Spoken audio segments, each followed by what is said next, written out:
What's up, everybody? Hey, what's happening? Social guys, back at you again. We are here. Dude, 3 shows this week. Yeah, I'm excited. We're on a roll. Yeah. So I usually ask, like, what you doing this weekend? It's like, well, we've been doing these shows and I know moving house and offices and stuff, so it's exciting. This is the latest podcast we've ever done tonight. Mm-hmm. It is. So, y'all don't know that right now. It is. It's on the time. It's 11:11. It's 11:11. Make a wish from our social time, guys so. to you. Happy birthday. Anyway, so we got a special guest though on tonight. Yeah, another one as always, of course. I'm super excited. Yeah. He's not from around here anymore. Nope. It's good to have him back in town. He's in town for Easter. Yep. Ish. He's back to see the family. Yep. We're talking about my brother. My middle brother, Trevor Rains, is on the show today. So excited. So we'll get to talk to him, though, about his career, because I really don't know too much about his career. I know he just kind of switched up positions of what he does. I know he works at a hospital. Yeah, I've heard a little bit does about some stuff what he like does. that. He's in Pittsburgh. Yeah, he's in Pittsburgh, Ohio. Nice. Just kidding. Pittsburgh, Pennsylvania.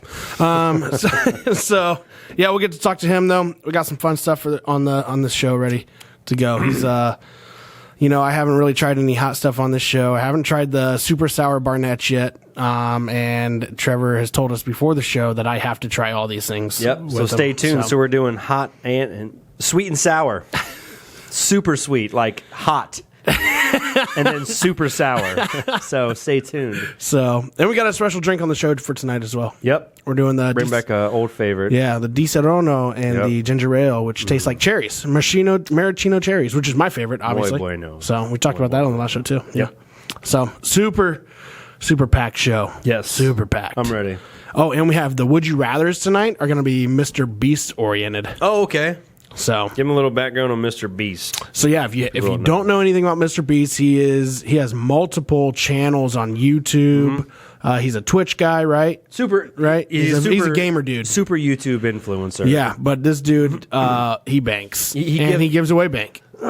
He literally will say, like, in the next 2 minutes, if you subscribe to my channel, I'll give you $5,000. And he just has like every video has like 50 million or like 40 million. And just giving away money and doing crazy. Yeah. He's the one who made the replica Squid Game, yeah, which was awesome. It was and gave somebody like $456,000. Oh, he gave away so much money. But he gave away more than that. Yeah, throughout that whole thing, I'm sure he gave over millions of dollars. Oh, probably. It was awesome. Well, they said it took him $11 million to build the thing. Yeah, so that's what we're going to be doing our Would You Rathers. Yeah. For the most part, cool. Most of them are based off of his stuff. But yeah, what was the most recent one we watched of his? Survive in prison, but it wasn't prison. It was like if you stay in prison for 30 days. But if your prison looked like Dave and Buster's. Yeah, it was like a big open area, and you had like a TV, a treadmill. But every day you had to pick one of your items to take away. Yeah.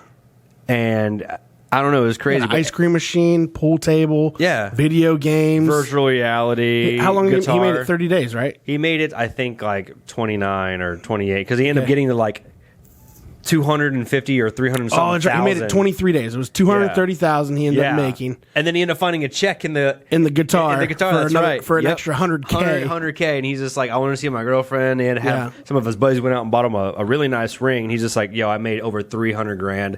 I'm out of here. Yeah. Because each day he stayed in there. We got 10 grand. And then bonus stuff. I'd have been like, all I need is a laptop and I'll stay here for 2 months. Just pay me.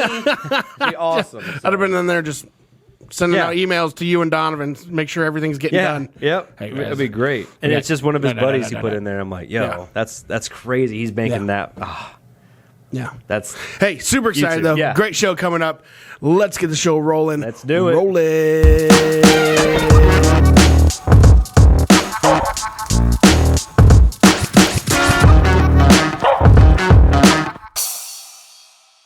What's up, everybody? Hey, Social guys here. Hey, as always, we want to thank Clue Studio sponsoring the studio and RMG who sponsors the show. You can always get a hold of Rebecca and Jeff here at Clue Studio. They do phenomenal photography, design. They do great albums, anything you need, whether it be senior pictures, family pictures, weddings, you name it, they got you covered. So, as always, Treg and Adam, social guys here. Hey. Trevor, Thanks for joining the show, man. How's it going? It's going well. Good Thanks to for see having me. ya. I appreciate it. Love you guys. Thank you guys for having me. Absolutely. So, Thanks hey, for coming. as always, we got a special drink on the show today. So today we're going to do Di Serono and ginger ale, and it's supposedly supposed to taste like cherries. Love it. If you haven't watched or listened, we've tried it, and supposedly doesn't cut it. It definitely tastes like Monachino cherries. It does. It's It really tastes good. really good. So you guys Really have good. tried this before? Oh, yeah. Yes. Canada Dry. It's the only way to go, Oh, right? that's the best. Yeah, Maybe. It's the only Yeah, ginger ale. Werner's is not real ginger ale. It's Di Serono itself, it tastes really good, like liquid candy. It's very nice. It's like an amaretto-ish, right? Yeah. Oh, hey, maybe I should pour my own. Well, sorry. I don't even have mine over there. I'm looking at this. Go ahead, Trevor. You're the guest. Go ahead, take a drink. Let us know All what right, you think. So what, it's supposed to taste like cherry, you guys said. It's supposed to taste like cherries. What you thinking? It's very good. I mean, I don't know. I don't know if I get the cherry. You cherry? might need some more Di Serono. I might have went a little heavy on the ginger ale. Hey, we got Yeah, plenty. I don't know if I taste the cherry. We got plenty. but Give it a little. I always take more alcohol. All right, now give it a swig. It's got like my favorite Mountain Dew is the Code Red Mountain Dew. It's got that Code Red Mountain Dew flavor. Okay. Yeah. It's like, now It we're actually cooking with does. peanut oil. There's definitely a hint of Like that cherry flavor? yeah. Yeah. That's It's crazy. good. It's dangerous. Yeah, it is. Very dangerous. It's like, what's this? That's cherry drink. It's good. Yeah. So this is what you guys do the podcast. Try new drinks. You know? I understand that. All right. So tell us a little do bit this. about what you do now for your career.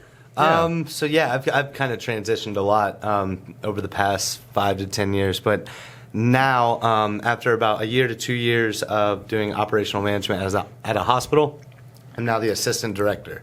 And what that kind of entails is it's kind of a wide variety of things, but mostly it's making sure the hospital is. Sorry.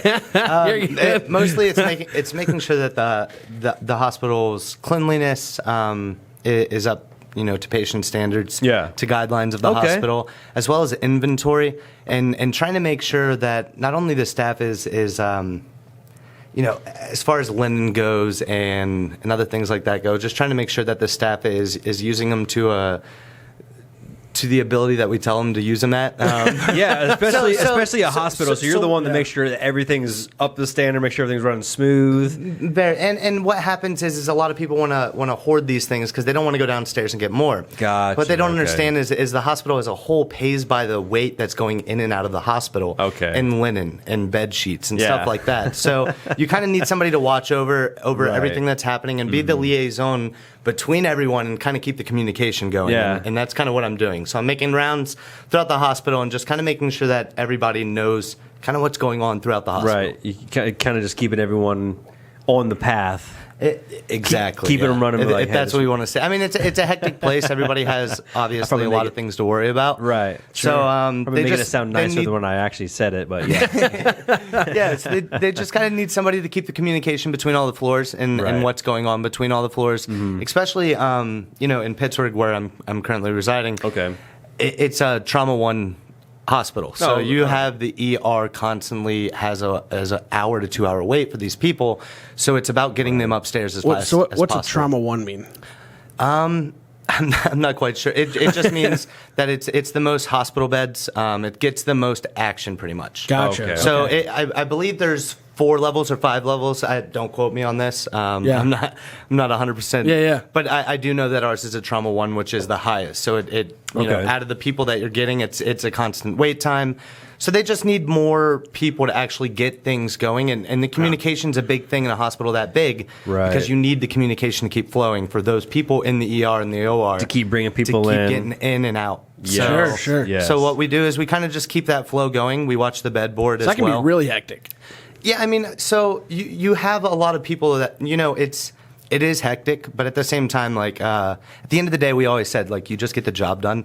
There's a lot of good people that I work with at Forbes Hospital in Monroeville, so a lot of good people out there. And to be honest, it's just we all work together. You keep the communication going, and that's my job. So what I do is I carry a house phone. So anytime a nurse needs a bed, for a patient that's coming up from the OR, anything that's happening like that is I kind of dictate a board. It's called Epic. It's a system that we use. Okay. I kind of dictate a board and kind of get employees, whether that be transporters, housekeepers, stuff like that, get them in order so that we can try to get these people upstairs as quickly as possible. Okay. Gotcha. That's Interesting. pretty cool. Yeah, You're like supreme regulator. I mean, honestly, it's Super mediator. It's kind of just being on your toes and thinking quickly at all times, Right. which especially at a hospital. I am a very impatient person. Trey probably knows. Everyone probably knows that. So I like to be on the move 24/7, and this job you have Definitely to be on the move entails it, 24/7. So it's kind of made for me. So I like it, Right. and it's finally a good fit for me. So I can understand that because I've been seeing a lot of my girl and your girl even leaving the office sometimes, watching a lot of Grey's Anatomy, and I'm just like, every time I see that, it's just like, I can never imagine working in a hospital. Every time I see it, I'm like, again? Just constantly watching on it. It's like, I'm on season 87, episode fucking On season 87 for the 85th time? yeah. But yeah, that's awesome that you can do that and to help people out to keep it on track. And yeah, definitely. It's something that's honestly needed, and especially in hospitals that are that size. Like I said, it's constant wait times, and Pittsburgh. It's nuts. I've never seen, and I hate to say, I've never seen a hospital where it's the stat board will have patient assigned rooms, and what that means is they had to get somebody in the ED so bad that they moved a patient up in front of a room and just left them in front of the room until a housekeeper can get there to clean it. Oh, wow. So that's how busy these hospitals are getting within the city. So you need I'm bleeding to be on the able floor. to hey, we'll be right with you. We're just cleaning this room up, man. Yeah, to be honest, like obviously it's never a patient like that. It's somebody that can wait a certain amount of time. But it does happen. I got stabbed like 8 hours ago. Just ghost white now. They're like, I don't know, man. I'm really His spirit is still waiting there. Like anytime, guys. Like, I put my name in hours ago. Have shove a stick in his hand. Yeah, it's like the red little string ticket that you pull out to get your return. Yeah. Just sorry, sir. Is that your number? Just a minute and your room will be ready. Try to Beetlejuice You said somebody. that 7 hours ago. But that's really cool, man. Yeah. That's awesome. It's wild. But I enjoy it. Wow. So, I mean, explain to us, because you work odd hours, right? And you kind of have to. So, as an operational manager, the last 2 years, yes, I did.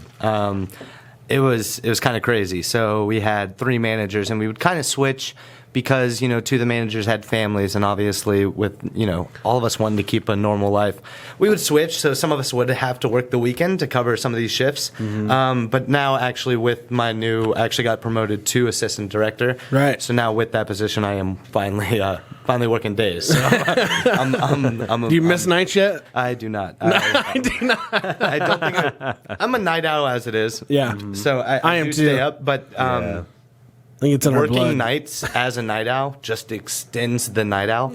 Yeah. So Yeah. I've tried that once or me up twice. until 3 or Yeah, it's 4 true. working, I still need my alone time to Yep. be my night owl. So It's like you never go I'm going to to just stay up sleep. longer and longer. So that Right. did not work for me at all. I would just stay up way too late. You're right. It's like, what is this? When is it night again? It's always daytime. It's like, oh gosh. It's rough. So now you're working days or whatever. What made you go for this job? It's actually crazy. So I was working at ADP, which was sales. So I went from medical sales in Ohio, in Lima, Ohio, and then I kind of transitioned. That was a task in itself. That was a task in itself, yeah. So we would have, I remember one day particular, 2 days. It was at night, and a car wreck happened. We had surgery after surgery after surgery, and then I would have to just stay there for the morning recon that was happening at 7 a.m. So I know what you were doing, but our audience has no idea what you were doing. So explain what that job entailed. Yeah. So it's you medical doing surgery? sales. No, you're not doing surgery. So obviously there's a sterile field and everything. You're kind of standing behind a surgical tech. You read a manual of how to use properly this equipment, where the insertion needs to be, how long the nails are, what's the diameter, what's the circumference, every in and out of this equipment, you need to know it in and out. And these doctors are going to test you before you even go in. Because you would travel with like suitcases of equipment. Totes. Yeah. It'd be 4 to 5 totes because you have to. So you got to think about a knee replacement. Even if you set up a knee replacement, those are actually a lot better. I shouldn't have brought that up as the example because the knee replacement you kind of plan out, you can size it up. Yeah. But if it's a trauma surgery, for a hip or something like that, you're bringing every size with you. Yeah. You don't know what the size of the patient is that just got in, an accident. Yeah, you're going to have to pack up every single size that you have. You're going into that OR room. The doctor's going to say, hey, this is the x-ray. What length do you think? And, the doctor does make the ultimate opinion, obviously. They went to school for this. But at the end of the day, we need to know our equipment. We need to know how to use it because we need, it's kind of like putting... we put the tools in their hand and we kind of tell them what the sizes are. They know exactly where to put them in the bones and where to place the plates and stuff and where to actually cut without, I wouldn't be able to do any of that stuff. Right. At all. Yeah, there's no way I could be a doctor. They do the word work. I just kind of tell them the tools. Right. Okay. That's cool. So, I did. So you did, you did that you before. got the promotion. So that's where you were before. No. This was way before. Way before. That was the in beginning. Lima, Ohio. That was when he was living here. Oh, okay. So then my buddy worked at ADP. But you were running wild though doing that. This is what we were talking about. Yeah. So I didn't really have much of a life doing that. Yeah, here. no life. No life. Yeah. I remember my wife told me, Chelsea, my wife, she said, hey, I talked to your brother yesterday. I was like, oh, really? I was like, what's he up to? She's like, he said he hasn't been to sleep in 3 days. Oh, no. So that was probably during the worst of it. Okay. It was like a day and a half to 2 days. It was a day and a half to 2 days where it was kind of a bunch of traumas that led into recon in the morning where you got to have your normal day. Right. And at the same time, I was kind of the grunt at the time.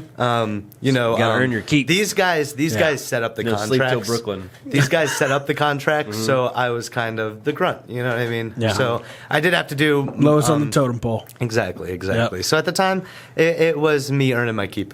Sure. It was. But, sure. Okay. So then you got dicked around, though. A little bit. Yeah. But I'm not going to go into that. So then my buddy at ADP had some jobs lined up that were actually, doing, it would be a step up for me. Yeah. So I went and did that. And that was actually a cool job. I loved it. It was workers' comp insurance. And that seems like a job that could mimic The Office. It was major. So here's the thing: it was major accounts. So you're talking to companies 500 to up. Sure. So it's crazy, and you're talking to these people, and you're trying to kind of be a business consultant to them. Yeah. And some of these people have no idea how to set up anything payroll system wise online. Okay. And it was kind of scary looking at it. It's like it was daunting to see that people that don't know that didn't know how to do this stuff. Online's kind of a new thing for some people. I mean, like, which is why these businesses are getting successful. Right, you know what I mean? right, Like ADP and stuff like this, because they can help with HR. They can help with all these certifications and stuff that the government wants you to have as a business. They kind of just help you through that. So I did that as a workers' comp rep for 2 years. And then my roommate, Bobby, Robert Oling, actually told me about this job. He was working it as an operational manager. How we doing, Bob? So yeah, he told me to call him Robert when I'm in professional settings. So I don't know whether I should call him Robert or Bob right now. So, Robbie, sorry about that. Hello, Richard. Bob. But yeah, so he actually told me about this job. He was working it as an operational manager, and he told me about it, and it was another little step up. So I took that step up, and then that's when I worked. I grinded there. for a year and a half, 2 years, and then got. You seem this like you liked promotion. that job though when you were there. It was a lot of hard work, but I knew that I had potential to get a promotion. And then DVOC hit and you went remote, right? what? DVOC. We don't go Backwards. That happened like a couple years ago. You guys don't, okay. Yeah, we don't call that name here. Yeah, A virus. Yeah, kind of. The virus. I forgot you guys don't say that here. No, Yeah, the lights flicker. No, we're good. It's kind of like that upstairs you guys were telling me at the new office. Oh gosh, Yeah, can't wait for that. we haven't brought that up on camera yet. I mean, it's going to happen eventually. Yeah, I mean, so we I just moved. Yeah, thanks, Trevor. No. It's good. It's just, I guess it's good to little- warn them now because when the paranormal starts happening, they'll be like, "Hey, you guys just see that? Oh, something just fell." We'll be like, "No, that's the ghost. That's real life." So apparently, our new thing is going to, supposedly it's supposed to be haunted. Yeah, our new studio for the podcast. Is supposed to be haunted. Yeah, No poltergeist. Hopefully, I'm not getting suplexed on camera or anything, but like invisible like stuff. So hopefully that. oh my God, Adam, you're in the air. Like hopefully just like a phone ring. Pie in, give him the pile driver. Another pile driver. Like what is happening right now? This is the greatest podcast ever. Like, please help me. Why is everyone just standing Looks there? like paranormal activity in the background. Yeah, right. Just getting suplexed and power bombed. Like, No, so yeah, our new spot though. There's been some happenings that we've heard about. I haven't seen anything personally. We've only been there one day. Right The now. scariest thing I've seen was Adam hit a doorbell and the heat shut off. Yeah, we were up there today, and I'm like, oh, it literally looks like a doorbell upstairs. Like, what does this do? And simultaneously, as I hit it, like the heat goes off. I was like, oh, that's not pretty scary. I don't know if that was just coincidence, but that happened too perfectly as my finger pushed the button. It just. And I tried to hit it again to reactivate it, and nothing happened. So it's kind of booked it. So we're gonna find out later. So let's get back to you though, Trevor, real quick here. So ADP, you're there. Robert calls. What happens? So he tells me there's an opening up at Forbes Hospital. He works at AGH, which is downtown Pittsburgh. Me and him live in the South Side, which is exactly what it sounds like. It's South Side of Pittsburgh. Yeah. So Well, not for long though, right? He's leaving. He's actually going to be moving in with his girlfriend. Me and Pat are staying there though, so we'll still have the same place. But nice. So he pretty much told me that, Forbes is opening up a position for operational manager. I think you'd be good for this because you know hospitals already. You've already done 2 years of medical sales. Sure. They like people with that background. Yeah. So I interviewed, got the job, and just hit the ground running. Yes. I went into the interview, and I still remember that. Honestly, the director I met there, his name is John DeBecco. Huge shout out. He was actually the coolest guy I've ever met. Ever as a boss. Really? Okay. He walked the halls of the whole hospital. Adam says that about me though. and introduced Absolutely. himself. But think about this. This is a That's true. This is That's a very true. huge hospital. This guy's walking the halls and just knows everyone's name. Every single employee that works for him. That's good. He That's knows their awesome. name. That's cool. Every single person. Yeah. And he acknowledges them. He knows everything about them, like what their family, like, and I just, That's I had awesome. the utmost respect That's for awesome. Hey, that. how'd the I did kids have the do? utmost respect Yeah. for that. Because That's hard to do in a big hospital like that too. Right, This yeah. wasn't the trauma one. This is the first hospital that I was at. So it's still though. It's it's still a 300. hospital. The census on average is like 270 people in the hospital. 310. Oh, wow. AGH the trauma one is like 350. So it's close to a trauma one. It's very Jeez. close. That's still and a this lot guy of know, people. and this isn't every nurse. Yeah. But this is every single employee besides like he knows all. to give people an idea around this area. Yeah. What would you call trauma wise like a St. Rita's or a Lyman Memorial? Oh, I don't know because I would have to look at their census. So I don't know how many beds they hold. Okay. Well, if you're watching this show, let us know what census is, Lyman Memorial or St. Rita's. I honestly don't know. We use a board called Epic, and we can see how many people are actually active within the trauma and with going. Gotcha. Excuse me. Within the I was just EP. curious, just for I've never looked at their board. So as a right. medical sales, you're not really doing Epic or looking at a board or doing bed board placement. Right, and stuff right, like that. right. So, Okay. Interesting. cool. So you got the job, and then you Hit the how ground long? running. Hit the ground running. How long did you do that for? It was a little. I want to say a little over a year. It took me a little over a year. Then I was just.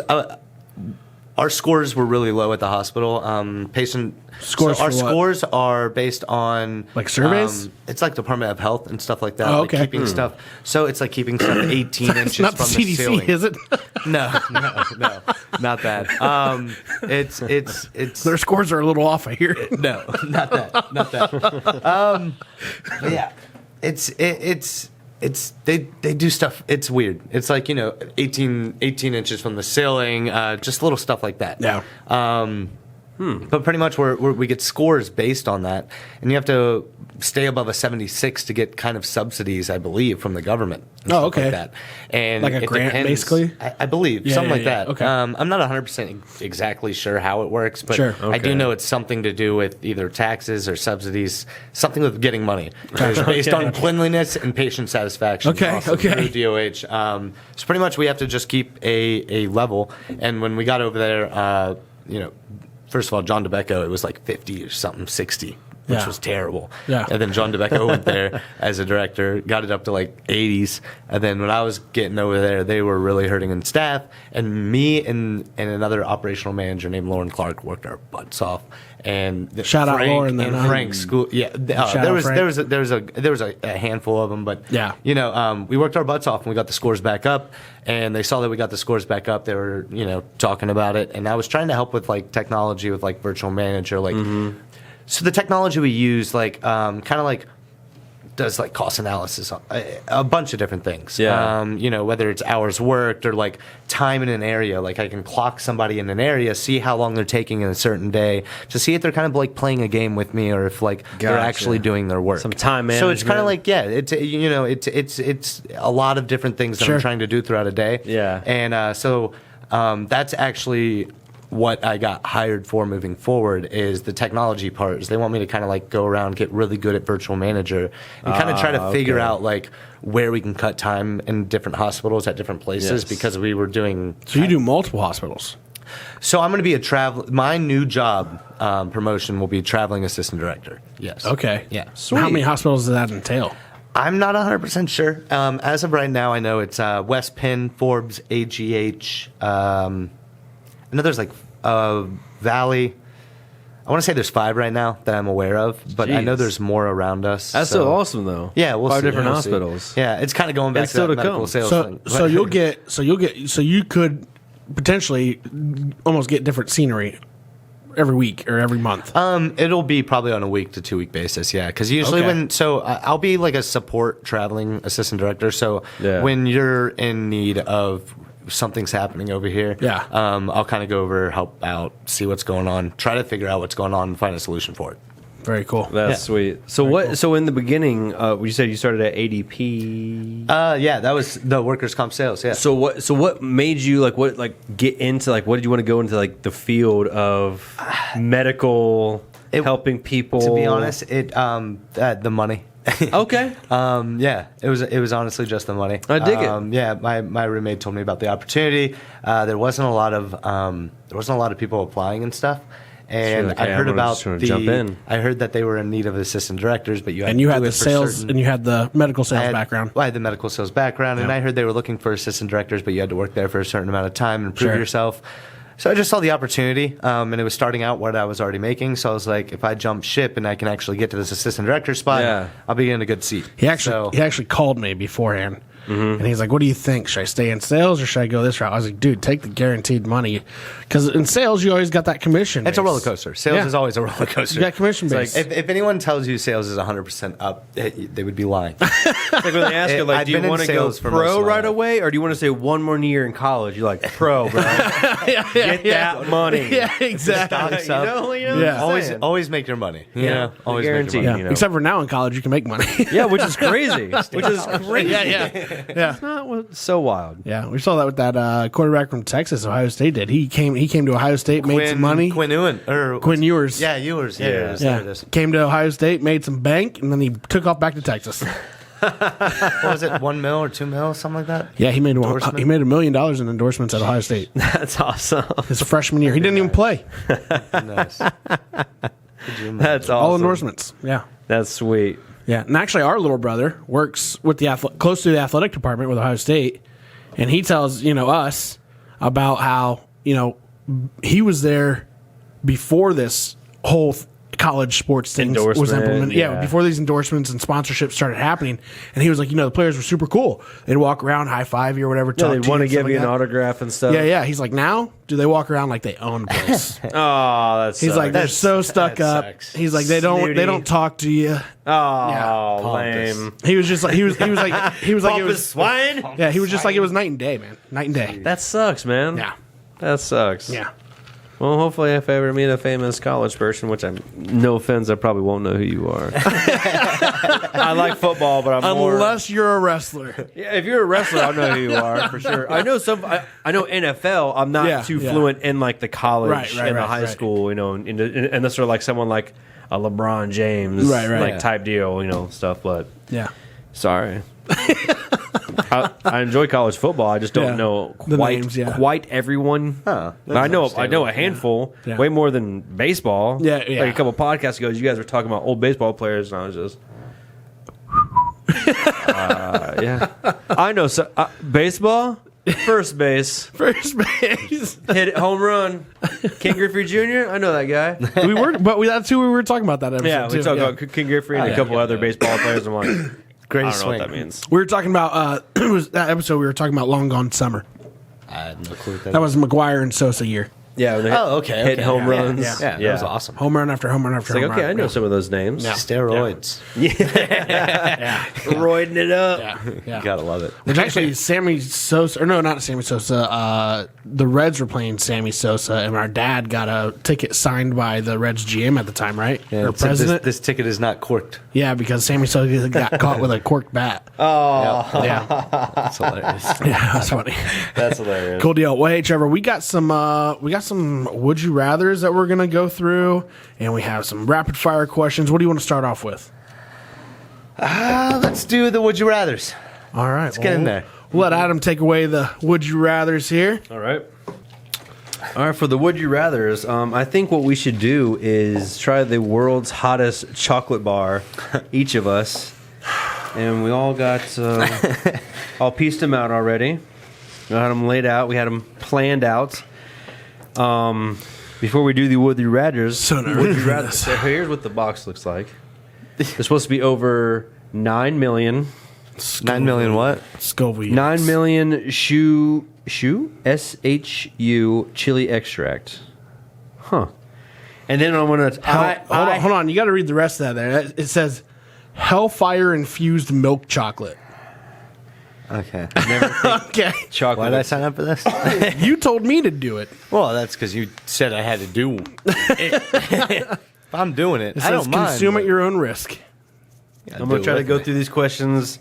Now, Adam's already Adam's already ate a sliver of one of these with the Cottermans They suck. of Oasis Massage. They don't look very terrifying. They look quite delightful. It looks like it's easy, to be honest. Oh, I feel like I'm going to regret my words. I'm not ready. You ready? Let's do this. Let's get it out of the way. Doing this? Cheers. Yep. Cheers. Cheers. Let's do it.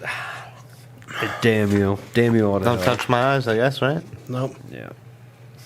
Okay. Start. Would you rather spend 30 days in prison for $10K a day or swim with the sharks for $100K for 20 minutes?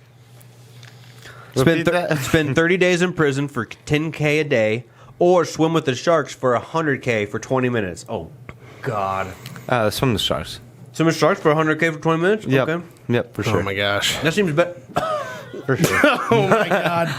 It tastes like butt. Yep. What are you doing, Treg? What'd you say? Are you doing 30 days in prison for $10K a day? Or swim with the sharks for $100K for 20 minutes? Oh, my gosh. I can feel it in my throat right now. Swim with sharks for $100K, prison for $10K. Sharks. Wait, what was it? Sharks? Oh, no. I got the hiccups. That's bad. Would you rather spend 30 days in a prison for 10K or swim with sharks for 100K for 20 minutes? 30 days in prison for 10K. Okay. What about you, Adam? Prison for sure. I'll probably do the prison. Screw those sharks. Would you rather be buried alive for 48 hours or stay in a freezer for 24 hours in the summer clothes? Oh my gosh, dude. Can you try to read this? Can you read that again, please? Try to read it. I got the hiccups. This is bad. Oh, this is tearing me up. Oh my gosh. Would you rather be buried alive for 48 hours or stay in a freezer for 24 hours in summer clothes? Oh, stay in the freezer. I can't be buried alive. Yeah, no. Yeah, stay in the freezer. I'm not getting buried alive. There's no way My I'm letting entire you bury me alive. throat is on fire right now. It's hot. It was hot. The water made it sort How of are you better. doing so well? I don't know. Oh, the water made it so much worse. Yeah, don't drink the water. Oh, man. All right, let's keep it going. All right. Adam, would you rather be buried alive for 48 hours Not buried alive. or stay in a freezer for 24 hours with summer clothes on? Freezer. Okay. Would you rather survive the rainforest for a week straight or a deserted island with no trees, just sand and less than a mile wide? For how long on the island? A week. Island. Screw that junk, bro. It is so hot. Oh my god. My goodness gracious. My hands are, dude, look at my hands. Sweat. Mine have fingernail marks in them. I'm clenching my hand. I didn't even see you eat yours. Did you eat yours? I don't know what. It's still in my... You got it in your teeth? No, it's all over. Oh my gosh. God, mine's all over too, man. It's killing me inside. Oh, dude, his is like still on the roof of his mouth. Starting to see spots. How are you doing that? I don't know. Oh god, it Feels all right. sucks. We'll let it go. You're going to get like a slow drip. I'm going to have a big old blister at the top of my mouth. Oh, golly. All right. You're the one that Oh, man, said I this can- was Adam. I like chewed it up like Adam real is the quick one that and convinced me that Dude, this wasn't that bad. Dude, He's like, oh, I didn't man. mean it wasn't that bad. Trevor. I don't know why it's worse now. It is like double from last time. So I chewed it up really fast burning and my swallowed it, and my entire throat is on fire right just now. my mouth. It's just my mouth. I'm starting to like get hiccups and yeah. Hiccups are gone. That's good, but my mouth, I feel like I have a mouth's hot on coal in my fire. mouth. For sure, yeah. My mouth is My throat is on fire right now. we have a whole show to go. Would you rather eat a ghost pepper for 5K or eat 10 raw and bright habaneros for 10K? What's the second one? Would you rather eat a ghost pepper for 5K or eat 10 raw and bright habaneros for 10K? So two hot things. Terrible, bro. Terrible. Whatever the Trevor, less what hot about one you? is. The second one, not the ghost pepper. So you'd rather eat 10 bright habaneros for 10K or one ghost pepper for 5K? Habanero sounds better. I don't know. I don't know why I'm picking this, but habaneros. Can I pay them not to eat them? Like, I'll give you $5K not to eat any of them. This little chocolate shard is the worst Dude, thing. it is not. It's bad. You're right, It's bad. Treg. Dude, my whole tongue is on fire. Like the middle of my tongue feels like I just took like a hot stick and just drew my name on it. I can feel it. Oh my gosh. I feel like I'm about to breathe fire Jeez. from a mask or something. Wow. Oh yeah, it's hurting. It's bad. It's bad. Can I pick neither of them? Yes. Would you rather live in a zombie apocalypse in a house like I Am Legend or a mall with everything you would ever need? I've had movies with both of them. I don't know. Trying to think, they're so hot. I Am Legend. He had his own get up. He had his own thing with the small thing, but the mall you had to like block off everything and keep going back to everywhere, but make There's sure so many exits to in make there. sure nobody else came in. Yeah. There's so many exits in a mall. I might do the house, but then again, if you're at your own house, you have to go to that mall or maybe a convenience store like a Costco or Bass Pro Shop or something to get all the stuff you need. That's a tough one too. That's a tough one too. Mall. Mall? I'm doing mall. At least I can hunker There's down. a lot of exits though. I can hunker down in one store with like the big gated doors and just lock the back door and be like, all right, I'll come back later. And like go out the back door or the front. I'm sure there's multiple exits to get out too. Sure. Sure. That's burning. Yeah, it's tough. He said, "Oh, So I tried to let it melt on the top, and I had to just swallow it and get it hot. over with. Because the faster It's we get hot, it done, the faster it's over with. yeah, Oh, woo! Chicago." Chicago. Would you rather always eat cold oat? Or Trevor, hold on. The zombie apocalypse question. Sorry, what was it? So, Would you rather stay in a mall or the little I Am Legend where he had his own little like apartment / house where he had his own? Oh, I Am Legend. He had a science factory and everything. Okay, cool. So he had his own basement and stuff. I feel like I would do. Okay, He had a laboratory. I forgot. He had the It's laboratory. like if you like to play Legos and you just had a room of Legos. Like, Yeah. I want to do that. I'll probably switch to that. Have He my liked own. doing what he wanted to do. He had like 3 or 4 stories of. Yeah. Yeah. Do what you want to do. it was like a huge apartment. I guess it all house. depends on which kind of zombies it is too. Those zombies. Well, and you got to think, I Am Legend. He was trying to save everyone. trying to save everyone. They So didn't, you had they didn't the come whole out thing during the there to day. save everyone. He had a certain I time got of the day. If Man, you're my the mouth mall is one, Still, fire. it still blew up in his face at the end. Dawn of the Dead. Yeah, I did. Dawn of the Dead. It's still it's going. It's like gets real easy and then it gets hot again. Dude, the middle of my tongue is on fire. Oh, the whole roof of my mouth is like. I feel like everyone's going to be in the mall. So yeah, I'll probably do my own place. You're right. Yeah. Everyone's going to be in the mall, Okay. and I'm about to kill innocent people. I don't want to do that. I don't want to do that. Still have ice? Man, oh my gosh, so hot. Okay, would you rather always eat cold oatmeal for dinner or eat coney dogs for every meal? Say it again. Cold oatmeal for Always eat cold oatmeal for dinner or eat coney dogs for every meal. I'll probably do oatmeal. Yeah? I love Coney dogs, but I feel like it's going to tear me up like it is right now if I'm eating Coney dogs for every breakfast, lunch and dinner. Coney dogs. Yeah, I love Coney dogs. I don't know if I can do it every meal. I'm going coney dogs, bro. Skyline me up Every day for every meal. for the Can rest you say of that your question life. one more time? I'm dying over here. Sorry. It's starting to hit you now. That's where I was at. Would you rather eat cold oatmeal for dinner, always for dinner, or eat coney dogs for every meal? Coney dogs, because I don't have to eat it all, and I could eat cheese every day. That's a good point. Okay. Okay. You can chop up the hot dog. Yeah. You could really disassemble it. That's tough. That is tough. That's tough. Because breakfast and lunch, I can eat anything. Right. Matt, But for dinner, I'm cheese and just bread? cold oatmeal. Cold Cheese and bread? oatmeal.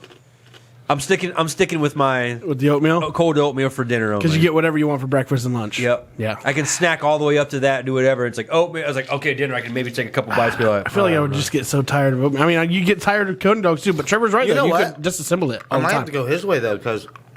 How's that ice I going, didn't man? think about that. Oh. I might have to go his way, though. You know why? Ice, worst idea. Ice, Thank you. Okay. Thank you. I was about to go in mine. Oh, dude, I'm about to spit up all my water right there. Don't do the ice.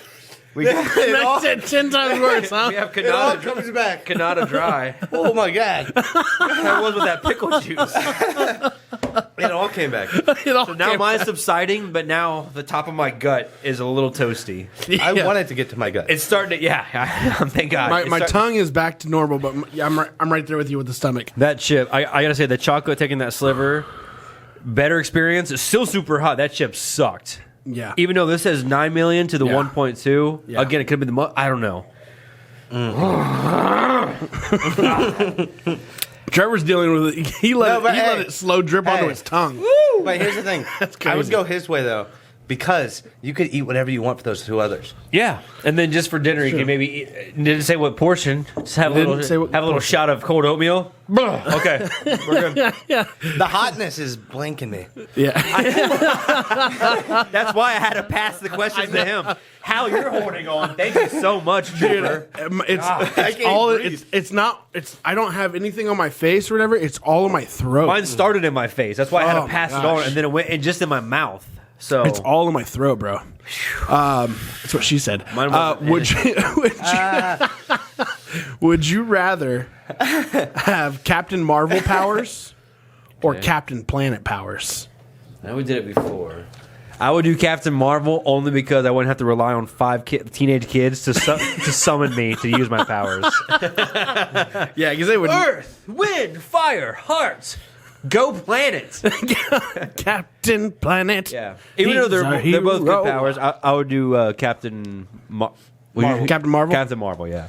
Captain Marvel. I would actually go Captain Marvel too. Yeah, I would too. Dude, you are sweaty, bro. Yeah, You got tears running. See the tear. Woo. Wow. The ice. I had to get it done at the idea. beginning. Just amplify that idea. All right, so that does it for the Would You Rathers. Now it's time for Do the we want to go rapid right fire. into the sour stuff? Are you ready? You got to. We got to. Let's We got do it. to. We're doing it Back big, to bro. the Barnett's Mega Sour That's why I'm Raspberry. Might as well. And we're all This will probably help you. You said it's going to cancel it out, right? I hope. This is the Willy Wonka sour candies. Gosh, these are rough. bro. Sorry I have to make you. These are rough. You're a trooper for asking all the questions and doing all that, so thank you for taking over that last role. I don't know if I can do these ones. Did we try to do the rapid fires? You do the rapid fires. We'll switch them this time. Okay. Man, still some water. Sorry. Oh, man. That's all right. I'm going to do a drink. Ooh, yeah, let me know if you need a refill over here. Yeah, I do. Got plenty Trevor, more. you need a refill? Yes. New tongue, new mouth, new stomach. This is like New drink. you're gonna really have to go home and like brush your teeth. You know when you eat like have you ever had like those sour candies or any type of candy that when you like grind your teeth, you can really grind your teeth and hear it? Get ready for you're gonna feel it in your gums. Every time I breathe, my tongue is just. Mine start. Oh no! I just tried to imitate your breathing and I got really hot on the back of my throat. Oh, this is gonna suck. This sour thing is gonna suck. It's gonna bring all the hot back up. That's what it's gonna do. Hey, first time. Here we go. Let's go over this other bottle here. Yeah. Oh my gosh! There's gonna be a lot of noises in these mics. Oh wait, here's. I know a lot of just try not to do the right in the mic. I know my Fake chow? Yeah. Fake chow. Old fake chow on the mic. Stop making me laugh. I forgot all about that. That's great. Oh man. Okay, have we? Oh, you know, fake chow. All right. Oh, geez. Adam, since you have the rapid fires, you count us down, bro. 3, Just start from 100. 9. I'm just kidding. Okay. 9. Cheers me up, dude. Cheers. At me. Cheers. Cheers. Favorite celeb you would? We doing it now? You gotta count us down. Sorry. Let me ask the first question, and then I'll count us down. Okay. Okay, all right. Favorite celeb you have got to meet? Okay. Oh, that I'm sorry. Yeah. Yeah. You got to meet. Okay. Before you answer, take your Excuse me. I'm keeping Hey, burping. let's do a countdown. Let's 3, 2, 1. Sour. Good luck. Favorite celebrity you got to meet? Oh my god. John Favreau. Wow, this is almost nothing compared to that chocolate. Huh. And with the chocolate. Oh my god! I had my chocolate on my tongue, and it slowly hit me. Celeb? John Favreau. John who? Favreau. Okay. Treg? Oh, dude, This is rough. how do you do these every week, bro? Just do them, man. Nike. You know what? Hey. It's canceling out the burn I had on my tongue. Right? It's Swear to God. Oh my Mine gosh. took a little bit to kick in because of the burning on my tongue. I like this more. I will say that. I like Favorite this. celeb? I like You got this the meat? a lot more. Oh my god. I got to meet Roger Starbuck. That's a good one. Stuart Scott. Okay. Last movie you watched? 2 for the money. Al Okay. Pacino and Matthew McConaughey. Oh wow. Oh, these suck. These aren't as bad. I actually enjoy this because it did cancel it out, like we said. It did. We thought. I feel like we did that. We did it in the right order. Yeah. Wow. So me and Adam talked about would it cancel any of it out. Oh We my didn't. god, Yeah. dude. It did. It Technically. did cancel it out. The hot. The hot went away for me. Anyway. It did. I don't really taste the hot. I feel a little stinginess, but I feel like it's more of the. It's all sour. Sour. Last movie you watched?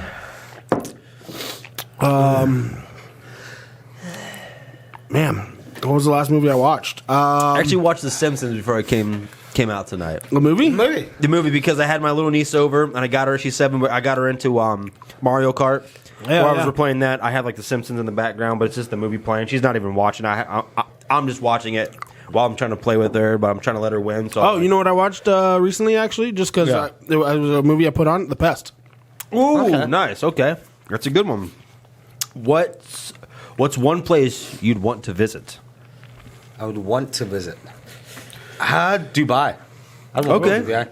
I feel like I second that. Yeah, you know how like people snowboard in the sand? Yes, I want to do that. That would be So really bad. fun. I second that. It looks really good, especially seeing one of the tallest buildings in the world. Oh my gosh, that'd be Something to see. nuts. That's I feel it's that. awesome. I feel that fizzing out. It's not as bad. It's No, not you as feel bad the- as you mine. feel it fizzing out? There's like more fizzing? sour in the middle, but it's Don't not tell me as that. sour on the. It's not as sour on the outside. So once you crack it open or have a little hole or something, a breach as you may, you feel a little extra sour. All right. Might pass that. If you had, what was your worst job? Starting from your very first, whatever you think your job was. Roofing. Roofing? Yeah, Okay. yeah. So I used to get up. One of my good friends from Walpock High School was Morgan Wiseman. We used to get up and do roofing at like 4:30 in the morning. Awful. Oh, I saw this God. guy stand up, and Morgan was up there with me, and he shot the other guy through the hand with a needle gun. And the guy laughed about it, took it out, nothing, wrapped it up, kept going. Oh, man, this is built different, I guess. 4 in the morning, it's a little different. I'm all high. Worst job? Man, Schwann's driver. Swan's driver. Yeah, I'll say I don't want to put people long out there, hours, but- and I dealt with. Gotta wipe all that sweat off. I know. I can see the tear running down I'm your glistening. face. I'm Super glistening. glistening. Yeah, Schwann's driver. Mine was UPS. The hours were just crazy, crazy stupid, and I dealt with management that was just Mine's getting sour again. that was odd. At the That was core. odd. Okay. If you had to pick one candy to eat for the rest of your life, what would it be? Oh, these. What are these called? Barnett's Mega Sour. Geez. Gobstoppers. Okay. Gobstoppers, really, Gobstoppers done. Came over. Okay. dude? The Reese's eggs. Yeah. Then that was one of mine. Like any Reese's, but the Reese's eggs, I know they slap pretty hard. Way bigger than the Christmas trees. I just feel like the peanut butter is better. Pieces. I I'm don't know not why, a big but it is. chocolate or peanut butter guy. Oh, I am. Would you count combos a candy? No. Okay. Snack. Yeah, it's a snack. Bro. Okay, so it's candy. Okay, Reese's Pieces. Yeah, Reese's Pieces. Categories. Reese's Pieces. Is it Reese's- Reese's Pieces or Reese's Pieces? Reese's Pieces or Reese's Ooh, touch Pieces? my- not good. Sorry, what? Is it Reese's Pieces or Reese's Pieces? Reese's. I don't know now. I know it's one of those placebo effects No, it's a Mandela effect. or Maybe it Mandela. was- They're Mandela effects. Sorry. Maybe we were right back in the day, but it changed somewhere. We just don't know Reese's anymore. Pieces, like Reese's Pieces. Favorite type of dessert? Dessert. Favorite type of dessert? Honestly, Oreos and milk. Like, just straight up old fat. Like, See, the way I eat, so do you just eat them regular? Do you just dunk them in? Yeah. So I usually I'll get the half glass, like a whiskey glass. Okay. Put a spoon in it, put an Oreo in it, and just wait. Like, So you let it soak in there. I let it Okay. just chill. I let it soggy. A lot of people I ask eat their Oreos differently. Yeah, I how get I it eat soggy. mine, I usually try to, depending on, it doesn't matter what kind it is for me. I usually split them, and I try to get the cream on one side, and I'll eat the one that has nothing on it, and then I'll get another one, eat that, and then if it's double stuffed or regular, I always add them together, fuse them into like a quadruple mega stuffed, and then I just sit there and dunk it maybe for like a couple seconds and I eat it. But I always split them apart and eat them one after one side or the other. Yeah. you know what? All of a sudden, this is really good. The sour candy is I really good like after this. a while. Jeez. Favorite dessert, Treg? Cheesecake. Yeah, they're nice now. Cheesecake. Mine is anything mint chocolate chip ice. Wait, cream, if you had I to pick a guess. flavor, Oh, the original New York cheesecake. Okay. I don't even know what original cheesecake tastes like. Oh, Is that vanilla? it's a plain Jane. I'm not like a cake guy or a pie guy. Okay. Okay. What was yours again? Your dessert? Oreos. Oh, Oreos and milk. Okay, of course. Yeah, sure. Chocolate chip mint. Craziest Pittsburgh story. Oh, I got to think about this one for a second. Mine is when Myles Garrett smashed Mason Rudolph in the head. And then I got it tattooed on my leg. Man, I got to give something. I don't know if that counts. It counts. Okay, cool. Let me go back to that one. I gotta let that one stew for a sec. I think oh man. One thing about you, nobody knows. Oh man. Okay, I had so everybody thought I had chicken. It was like I want to say it was the 5th or 6th grade. Mm-hmm. Everyone thought I had chicken pox. I got this disease called pityriasis rosea. It was the 6th disease. It's like past the hand and foot disease. Okay. It's where your brain almost thinks that you have like a chicken pox, I guess. And it gave me like red dot rashes everywhere. Interesting, but it really wasn't chicken pox? Mm-mm. It was pityriasis rosea. Interesting. Yeah. It was weird. It's not like dangerous or anything. Right. Nothing but, I got sick. I've never heard of that. The teachers sent me to the principal's office, called my mom. I remember I was in middle school. Yeah? They're like, your son has chicken pox. We got him, get him home. And I went to the doctors, and the doctor was like, nah, he has pityriasis rosea. It's not even contagious. Because, some... Yeah, it was like on the same family as like the measles, basically. I don't know. It's like it's all in your mind. It's there, but it's not I was real. so young at the time, I was just like, I have chicken pox. And then they're like, no, Yeah. You can say it, but you really don't. Okay. Teacher said I did. One thing about you no one knows. I mean, maybe a few people, but not everyone. Yeah. I'm a pretty open book for the most part. You know that.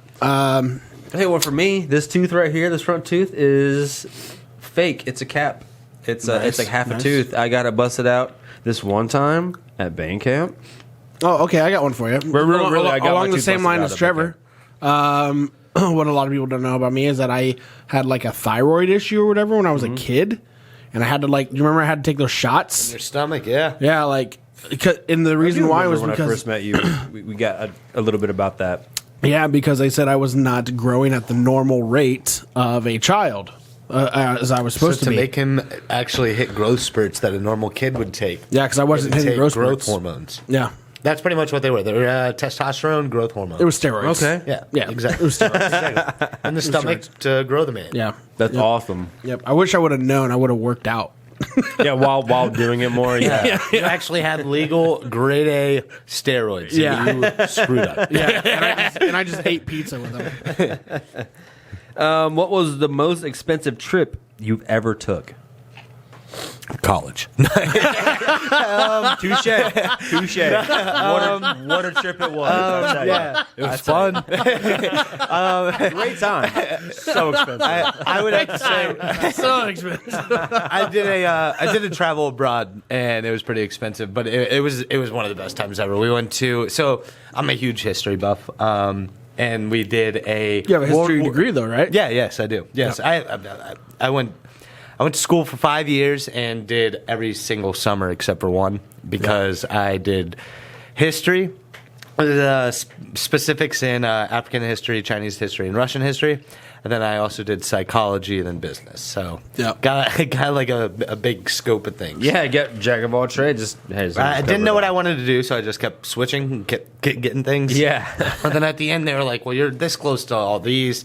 And I had one of the best counselors, Miss G, and she literally just set me up with it. She was like, take this, and this. One more year, and you got all these. And I was like, all right, let's do it. Yeah. That's awesome. So we just... Well, speaking of some of the stories that you have from Pittsburgh, I mean, you have some pretty good fraternity stories. Yeah, I do. Yeah. So back to the craziest Pittsburgh story. That's why I had to... Yeah. I'm sure you have a bunch. Well, what about... Just one of talk them. about the father of the fraternity. So our advisor, Father McCole. Father McCole. So Father McCole, he's the man. So we would he's the. So I go to Duquesne University. Duquesne University is a Catholic university, obviously. If you know anything about it. And these fathers live on the campus, and they're advisors to the students, and they kind of help you out through, not only life but school in general and everything that happens as a college kid.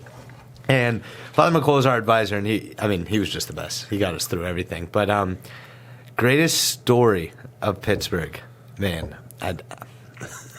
That's why I don't know what to say. We can still come back. We gotta go more. Yeah, we do. Because I gotta let it stew. I gotta figure out what's I know you podcast have. rated. I know you have one story that will make Adam probably shoot through his seat. Say it. Well, Start it up. All I have to say is DC Comics. DC Comics. Yeah, You got to keep going. The Dark Knight, Elaborate. Batman. It's not a crazy story, but me and Chu, so my roommate, we were actually it's kind of cool. Why was his nickname Chew? Nobody knows who your roommate was. So his name is Matt Kostelik. What's up, Matt? He's the coolest dude ever. Yeah. He's actually going to my 30th birthday party at the end of this month. So Nice. yeah, so we still talk to this day. Met you a couple times. Yeah, we've lived, Trevor has we some lived together stories. for like 5 years. So Nice. he's a good friend of mine. Me and him were walking downtown, I believe to Chipotle, but he calls it Chipotle. He's from Johnstown. Chipotle. He's Okay. from Gunslinging Johnstown. Chipotle. But anyways, so we were walking downtown, and then it was nuts. So we look up, and everybody's like, "What? That guy's about to jump!" And we see this thing like falling from a building in Pittsburgh. Yeah, we were like, and we were freshmen at the time, so we didn't Right. think anything of it. He's from Johnstown, PA, and I'm from Walpokenette, Ohio. So it's Yeah. like, what? Yeah, right. So we run all the way to there, and then all of a sudden we get to the block finally, and there's just a bunch of cameras and a big trampoline and a bunch of wires, and we see that they're shooting The Dark Knight. And as you see in the movie, the building that he jumps off of, it's actually downtown Pittsburgh. So that was actually what we saw filming, and we were scared about. We thought, because we saw it from a distance, where we just saw a person on top of this building, cut off from all the other buildings. Because if you don't know Duquesne's actually a really unique, crazy school. Okay. It's on the bluff. And what the bluff is it's a man-made like grass area within the city of Pittsburgh. So it's like raised, and it's grass and buildings. Okay. So it's a college on the bluff within the city of Pittsburgh. Interesting. And so having that level, you're at almost a bird's eye view. So you don't see everything on the road. You have to like run down the You gotta hill. get up the scene. Yeah, you got to get down there. So The South Side Steps, I will never forget. yeah, that's another nightmare. Oh my gosh. It's another nightmare. So what scene exactly was it? Was it the one with he's up there and he catches Rachel out the window? I'm not sure exactly what Rachel. scene it was. Okay. I know that. Just enough to see them like, Yeah. no. But I mean, they also shot in Heinz Field, because remember when the football field, when Bane with Hines Ward. Blows up the football So field? they a lot of. You're right, they did There's, have the there's a lot of Pittsburgh movies. Steelers. Jack Yep. Reacher, Vox. What is it with Steve Carell? Vox Tail or something like that.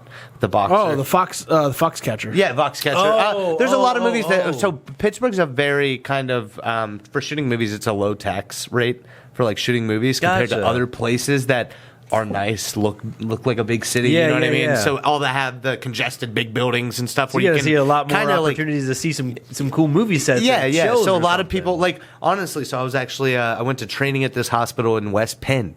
And this is the other day. This is like 3 or 4 days ago. And Tom Hanks was walking out of the building. And I was like, walked in. Did he tassel your hair? No, I didn't. He like walk out the back of the building. And I was like, I'm pretty sure that's Tom Hanks. I walk in and I asked the security guard, my buddy B. And I was just like, hey, was that Tom Hanks? And he was just like, yeah, they're shooting a movie downstairs. I was just like, that is nuts. So West Penn. That's awesome. Sorry, not West Penn. It's called Bellevue Hospital. Okay. It's the Allegheny General Hospital Suburban is what it's called. And it's no longer a hospital, and they use it for Interesting. training. So nurses and other people go there, and they have rooms set up and ERs set up for just training. No patients are there. Yeah. And I guess these movie companies are starting to find those and rent those out as well. So So this was recent. You seen? Oh, yeah, this this was was- one of his new movies coming. this out. is this. I have no clue what it was. Nothing. I have no. How did he background. like? Was he big or skinny? No, he honestly normal, like yeah, normal normal okay. guy walking in the back, and I like almost did a double take. I was like, "That's Tom Hanks." Yeah. So then I walked in, and usually I walk in. I thought you and live I in go to the Canada. elevator, and I go to I go to the office, and I go to wherever I need to go. I literally beelined it straight to the security across the hall because I was like, I gotta ask To if that was Tom confirm, Hanks. yeah, right. Yeah, no kidding. That's But cool. I confirmed it. Yeah, That's awesome. But going back to the Pittsburgh crazy stories, I actually do, because I know you brought up how you know the Southside Steps because you visited me. Yes. So the only time. Well, I visited you a couple times. Yes, and the only 2 times that I got in trouble at college. So there's this guy at Duquesne University, and his name is Dan Giddens. And everybody, my name is Dan Giddens. Everybody makes fun of him. It not makes fun of him, but he's just a character within himself. Yeah. He is the So if you get caught on, so Duquesne's campus is technically was a dry campus. Now you're allowed over the age of 21 to bring alcohol. Okay, but it was a dry campus when I first went there, and Dan Giddens pretty much if you get caught with alcohol under the age of 21 or do something dumb, you meet with Dan Giddens and you have this class. And the classes are absurd. He just tells absurd stories about these absurd college kids, and it's comical. But everybody knows Dan Giddens. They get in trouble. Gotcha. And the first time, it's like Treg shows up. Life you're meeting. Treg shows up, and they had the guard in front of the building I lived in. It was called St. Martin's, and it's a college girl, and we always kind of joke because she was always like, okay. She always said that. So we'd be like, hey, can we bring a gun in today? Okay. It didn't matter. This girl was going to tell you that you could bring it in. So I was kind of scared about that. I told Wu and Chu, I was like, Treg said he's bringing a bunch of liquor. This girl's going to just be like, okay. And it's going to be up here. Then sooner or later, my RA is going to find it, and I'm going to get in trouble. And what do you know? So that night, Treg's walking around. I'm taking a shower. My buddy Paul Mania, who's on the football team, comes in the shower. He's like, yo, Trevor. Is Treg your brother? I was like, yeah. He's like, he's knocking on everybody's door. Just knocked on the RA's door and asked if he wanted a beer. Oh, no. The RA comes straight up to me. Done that he time. He wanted a party. Yeah. You wanted a party. You just wanted a party with people. Actually, it's what happened? Great. I hate that it happened, but it's the so let me finish the story. Should have asked at the very beginning, what doors should I not knock on? Who shouldn't I invite to this party? Hold on. How did he get a whole cooler full of liquor and beer up to my room? Yeah, literally going door to door, just with a little handle, like, you want a beer? Coming up to a harbor. Hold on. There's more to this story. There is more to this story, though. So while Trevor was in the shower, though, one of his RAs, which was a girl, she walks up to me, and I didn't know she was an RA though, but she walks up to me. I'm sitting by a drinking fountain, and I'm drinking a Busch Light, right? I'm 23 years old at the time. Drinking a Busch Light or whatever, and she looks at this girl comes up to me and she goes, "Excuse me, you need to empty that right now." I was like, "Well, that's what I'm doing. I'm emptying it." she was like, "No, you need to empty that." She was like, "No, you need to empty that in the drain." I was like, "You're stupid." And she was like, my body drained. And she was like, "No, I'm serious. You can't have that here." I was like, "It's fine. Ma'am, this is college. This is like literally the needs. Man, I paid for this. I literally took out my wallet, showed her my ID. I was like, "Get out of here. It's okay." I was like, "Get out of here, little girl. Old enough to party." Yeah, old enough to party here." And then that's when Trevor walks up and she was just like, "Is he with you?" He's like, "Yeah." She's like, "We need to talk." I was like, and then one of Trevor's friends who was there, he's like, "Well, that sucks." So they already know. Yeah, it's a small fine. Okay, so here's the craziest thing about Duquesne. So get this. Mm-hmm. You get a $50 fine for having sex. You get a $50 fine for having a condom. So that means you get a $100 fine for having sex with a condom. $50 fine just for having sex. I thought that was so BYU. they literally incentivize you. No, that's we always laughed about that. They incentivize you not to have safe sex. But that's so funny to me.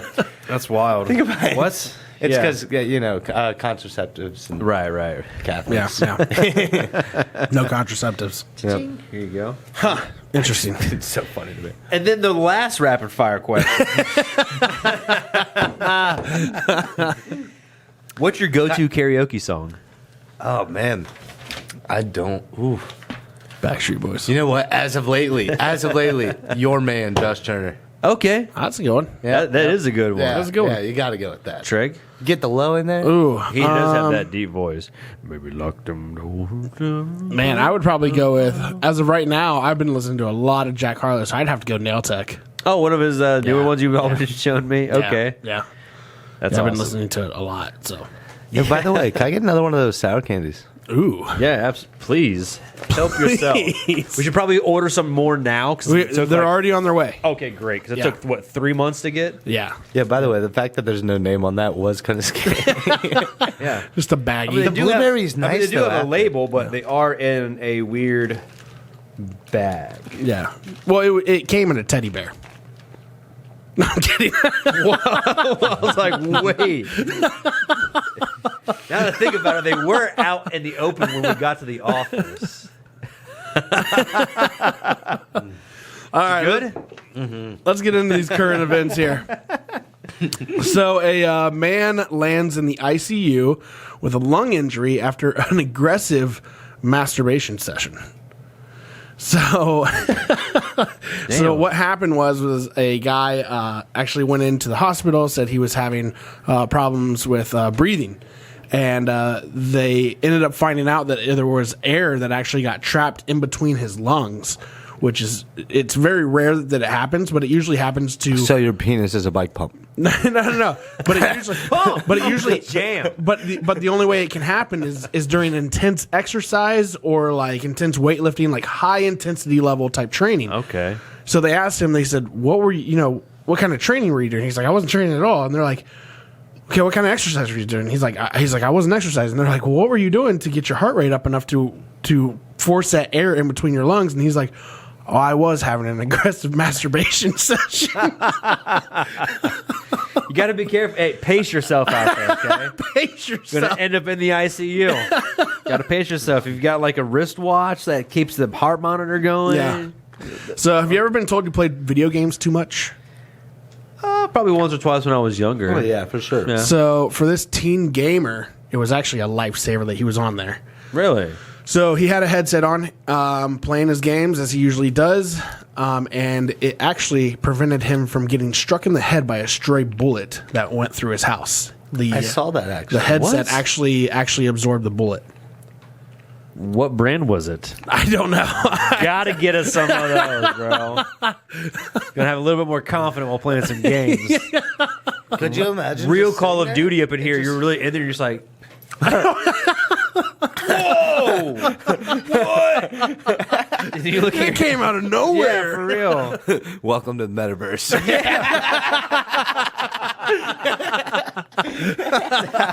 That was. That's And it's wild, here. though. So the It is headsets completely saved his life. Yeah. It absorbed Wow. the Are bullet. you guys into the metaverse or NFTs at all? I know what the I don't know anything metaverse about it. is, but I don't know how to. So explain to us, what's NFTs? So NFTs are kind of like so a lot of people call them a JPEG or a picture. It's not really that. No fun toads. What it is, it's there are scams out there that are just pictures, and there are some that are out there just worth a lot. Like Damien Hirst is out there that's just worth a lot because it's an artist. Okay. But a lot of them have utility behind it. So the utility could be anything. I mean, so if you take the biggest one, for example, Bored Ape Yacht Donovan, Club. watch this part. So if you take the biggest one, for example, like Bored Ape Yacht Club, the utility is not only getting a network on a Discord, and Discord's going to be the biggest thing, and like moving forward, just because it connects you. It's like live Reddit. Like anyone who gets their information on Reddit knows what I mean. Like if you can get a live Reddit just streamed of information from all these people, then you're gonna love it. Okay. Especially when it's about making money and making like moves into business and trying to grow things. Yeah. But pretty much. Because you mine in the metaverse right now, right?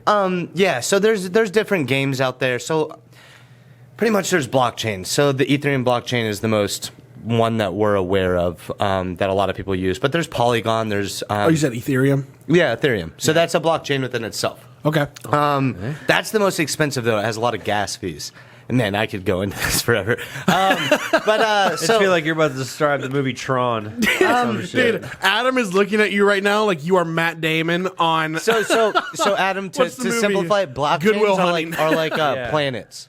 Okay. And you can only trade on that planet unless Okay. you bridge it over to another planet, which you can do, but it costs money.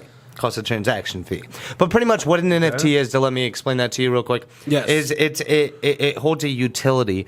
So like for Bored Ape Yacht Club, just about a month ago, they all got invited to a yacht club, literally a yacht. Okay. just for holding that ape. I think they're at like about 158,000 right now just to join that club. So if you think about it, Steph Curry's, all these people are networking together, how to grow their brand. Yeah, so there's only yeah. 10,000 people in that one. So they want to grow that brand. They want to, use the utility like ApeCoin just came out. So you got to think about this. Anyone who held an ape got airdropped for free, ApeCoin. It went up to $13. I think they got airdropped about 100,000 of them, or don't get me wrong, it's in there. So you're making probably $1 million if you're holding one or two of those. Wow. Off just an airdrop. Jeez. Wow. Yeah. So I mean, there's a bunch of utility behind it, but where I think it's going to head towards is think about like sporting events. Like a lot of people go to these sporting events and say, you guys brought up earlier, Sammy Sosa and Mark McGuire's. Yeah. What was it? The long gone summer. Yep. Yeah. Imagine having tickets to those games and how much they sell for now. Yeah. Oh gosh. Imagine if you made those NFTs. Okay, so from a business standpoint, say let's put hypothetically Cincinnati Reds. They can lower their ticket costs because they know that if they lower their ticket costs and get everybody their games, if they have one historical game, just one historical game, if that sells on the secondary market, they can make residual income on that ticket if they make an NFT for the rest of time. So if they have one historical game every year and that ticket continues to sell, even 20 years down the road, it sells to the fifth person. Yeah. They make a percentage on it. So they will always make a percentage on these historical games. Gotcha. So it kind of helps the economy a little bit because you can kind of drop the price of things and still get customers in and then make money on the secondary markets, which you never could do before. Okay. Does it kind of hurt the customer in the secondary market? And yeah, it does. But I mean, how many times does a person actually that's with sell a everything, ticket in though. the secondary market? Yeah. Yeah, exactly. But I think from a business standpoint, it's something they're going to do, and it's just the convenience of it is ridiculous. And as you can see, Apple's already moving to it with the Apple Wallet.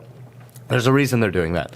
MetaMask is going to end up going up and flashing up on the screen so that you can just kind of do an easy swap of Ethereum. I think Ethereum is going to probably be the biggest one besides the gas fees are kind of holding it back. Is this easier to watch than cryptocurrencies and stocks? What do you mean? I mean, as far as, because you can make money off of it, right? NFTs? Yeah. Yeah. So, I see what you're saying. Is it easier to see, like, monitoring, like, when you go and look at the stocks, you're like, okay, this is what this is doing. If you go into NFT, no, it's not, you can see how it's doing. Is that how you kind of, like, you have to plan ahead? No, it's a lot of planning. It's the trust in who's behind it. So a lot of things to look for, like if you are actually getting into NFTs are hard to get into, and a lot of money is not going to be made off of them unless you know someone that's like, what you need to do is you need to find somebody who has a good white page. You need to find somebody who actually doxes their owners so that you can see what the owners are from. Like if somebody's actually from a gaming company and they're a developer and they're saying they're going to make a metaverse for this PFP that you're going to buy, believe that. Okay. I have I think 52 NFTs. And a lot of them are trusted on the backing of these developers are going to make games for this in the metaverse. So, yeah, I mean, the price looks exuberant right now, but if that's the only PFP out of 10,000 to get into these games, and these games end up being something that, blow up, it could be a lot of money. But that's the NFT aspect of it. I think Ethereum and, like, cryptocurrency in general, for a consumer to business standpoint, is going to revolutionize shopping. Like, it's kind of like it's a third space. Like it connects the consumer and the purchaser, and the consumer and the seller in such a different way. Sure. Interesting. Yeah. And think about artists being able to connect to their person. So if I'm an artist and I put out a project of only 5,000 or only 500, I can make an NFT and send a physical project out. So I make the physical project. Yeah. I make an NFT version and I send it out. Not only does it validate the purchase, so it says that it's trustworthy and it's coming from the right person. Imagine like Supreme and Nike, you would never get fakes again.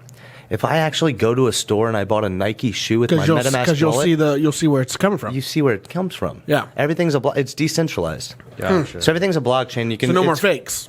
Etherscan.com. You can go right to, or it's etherscan.io, I believe, or .com. I'm not 100% positive, but a lot of stuff in the metaverse is .io.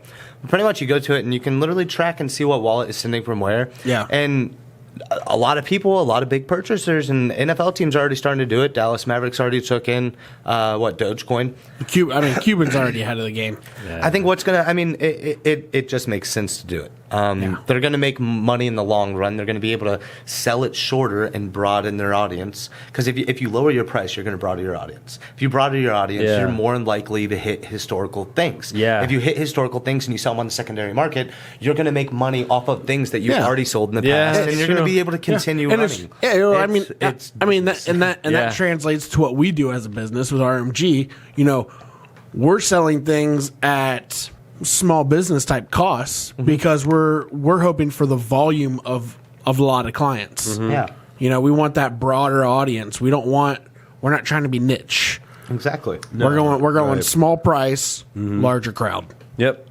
Yeah. Definitely want to help all of them. It's a crazy thing, though. It's something, you know, I think if you look back, like I was watching videos of 2005, 2006, and it's Matt Lauer and Katie Couric, is that her name? And they're talking about how the internet seems goofy and how nobody's going to use the internet. Why would you go online and talk to strangers? That just seems stupid. And I think a lot of people are saying that now about this. And you know, I think when you find a new technology, you know, somebody said this to me a while back. It was actually a history teacher, Dr. Steinmetz. He said, when you like something, or he always said it in almost like a third person. He's like, look, I understand you love the way it is, but what if we can make it better? Yeah. Like, and that's where we're at right now. Is like we can make it better, and they found a way to make it better. And I think that's technology's why. evolving. And here's the thing: is a lot of consumers and a lot of like people like us, and especially in little towns, they're like, we don't want it. I want to use cat. It doesn't matter if the business wants you to buy it that way. Yep. You're going to change the way you buy it because you're going to have to buy it. And if they see the benefits in it, which a lot of people are, obviously, Instagram, Facebook, change their name to Meta. So these people already see it coming. Oh, yeah. Apple, 2 years ago, started Apple Wallet. Yeah. It wasn't because they want you to pay with your phone.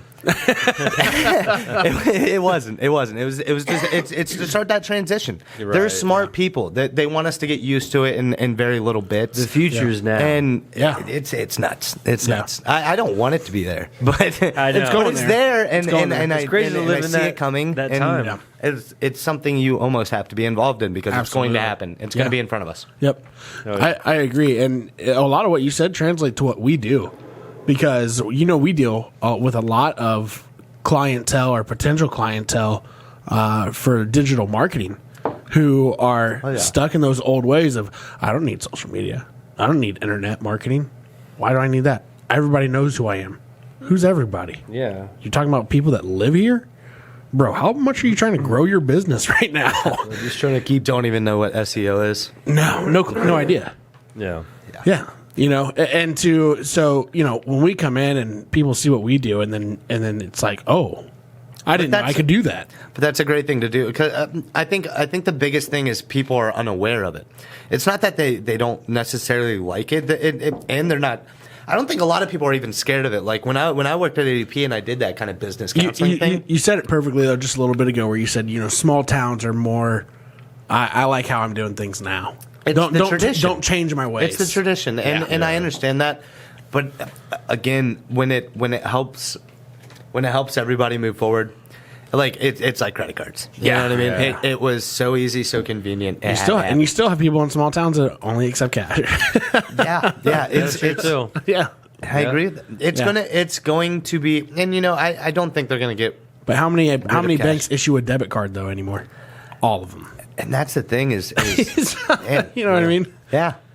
I don't know. It'll be crazy to see. It'll be crazy to see in the next 10 to 15 years. Forward, yeah. Eventually, generations are going to have to change and stuff too. So I think, especially with how do you say Divock? I think especially with Divock, if you think about it, like the metaverse having a PFP NFT, having one of those 10,000, and being able to like go meet someone in Florida over the metaverse. Yeah. You know, not being able to, you don't have to transfer diseases, you know? That's true. It's a big thing that they could push with it too. So it's nuts to think about, but we'll see what happens with it. So So you explained to us about how NFTs work. I'm not going to lie to you. A lot of that seemed like whoa to me. But I'll have to have another segment on that sometime. Explaining NFTs. But I mean, I get it. I get it. I get the basis of it. But there's I do get that's the a community with a utility, Yeah. but each project is different. Yeah. It could be artists. There's ones out there by so it's they're behind Avalanche Games. I forget what the actual labs is of it, but I mean it's companies, it's people, it's artists, and you want to follow the people. You want to see what they're actually doing. You want to see what they're behind. And then you to go even further than that, our little brother Travis, he's into NBA Top Shots. Yeah, so that's on Dapper, which is on another blockchain. Okay. So that's another planet. Yeah. Another planet.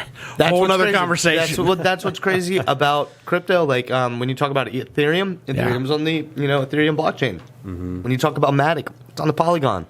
When you talk about Avalanche, it's on the Avalanche. Like these are different universes. You can cross bridge stuff over to them, but those are different planets. It's different cryptocurrencies. They're on different blockchains.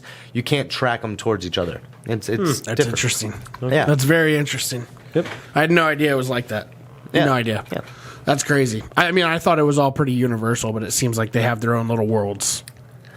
I mean, there's a bunch of. It's endless. You could go way more in depth, I'm sure. Yeah. I'm sure. Now, not only that, though, you are big in the metaverse, right? Yeah, it's kind of the same thing. Web3, yeah. But you got into it, but you actually have like an avatar and stuff with this, right?